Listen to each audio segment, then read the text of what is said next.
Salut les filles. Et salut les Crips. Ce soir, je voulais évoquer avec vous un court-métrage. C'est la première fois sur cette chaîne que je parle d'un film qui dure moins d'une minute. On va parler d'un film qui est sorti en 2021. Son nom, Host, sorti par le réalisateur Rob Savage. Il a une durée de 57 minutes, du style horreur, évidemment, et found footage. Pour le synopsis, en plein confinement, un groupe d'amis décide d'organiser une séance de spiritisme via Zoom. Super idée au passage, histoire de se divertir malgré l'isolement. Ce qui commence comme un simple jeu tourne rapidement au cauchemar lorsqu'une présence malveillante s'infiltre dans leur appel. Pris au piège, dans leur propre maison, chacun va devoir affronter l'horreur sans possibilité de fuir. C'est ta première fois, toi? T'as jamais fait ça? C'est la première fois que j'essaie de faire ça par Zoom. On n'est pas présente de manière physique ensemble, mais ça ne devrait pas empêcher un esprit d'essayer de communiquer avec nous par Internet. Il va rien se passer. Visualisez-nous, on est assis en cercle. Conçu, tourné et monté pendant la pandémie, Host est une œuvre horrifique parfaitement ancrée dans son temps. Exploitant le format des appels Zoom, il s'intègre dans le sous-genre du screen life horror comme Unfriended ou Searching, mais avec une efficacité redoutable. La mise en scène utilise intelligemment les contraintes du cadre fixe et de la webcam pour instaurer une tension constante, jouant avec les silences, les arrière-plans et les coupures de connexion pour maximiser la peur. Avec seulement 57 minutes au compteur, Host ne perd pas une seconde et plonge directement dans l'horreur. L'absence de montage traditionnel renforce l'immersion. Tout semble naturel, brut, comme une vidéo capturée en direct que vous pourriez faire chez vous.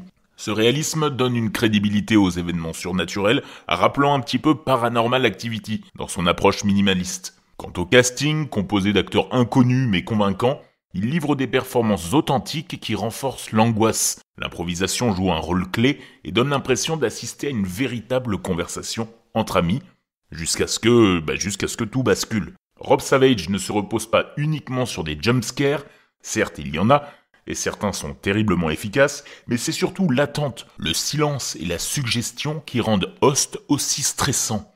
L'horreur monte crescendo, exploitant au maximum l'espace confiné des appartements et les limites du champ de vision des webcams. Esprit, nous t'invitons à te servir de nous pour transmettre tout message.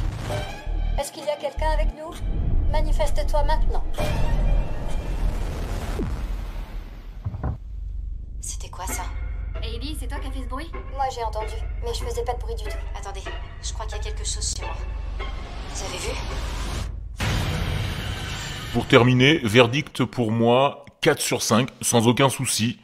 Franchement, c'est un film que vous pouvez claquer en 1 heure, donc libre à vous de le regarder. Vous pouvez trouver d'ailleurs facilement sur internet en tapant Host Streaming. C'est peut-être illégal, mais il est tellement simple à trouver que la police aurait dû, depuis longtemps, cesser le flux. Bref, ses points forts, un concept ingénieux, parfaitement adapté à son époque, un réalisme qui renforce l'immersion, une durée courte mais intense, sans aucun temps mort, et une tension maîtrisée et des moments de pure terreur. Pour les points faibles, l'intrigue, qui est très classique, cependant bien exécutée, et quelques clichés liés au genre du found footage. Host prouve néanmoins qu'avec peu de moyens mais une excellente idée et une exécution soignée, on peut créer l'un des films d'horreur les plus marquants de ces dernières années, un must-watch pour les amateurs de frissons. À très bientôt pour une nouvelle critique, je vous laisse passer une excellente soirée dans le noir. Emma, arrête avec tes filtres, c'est bon. Emma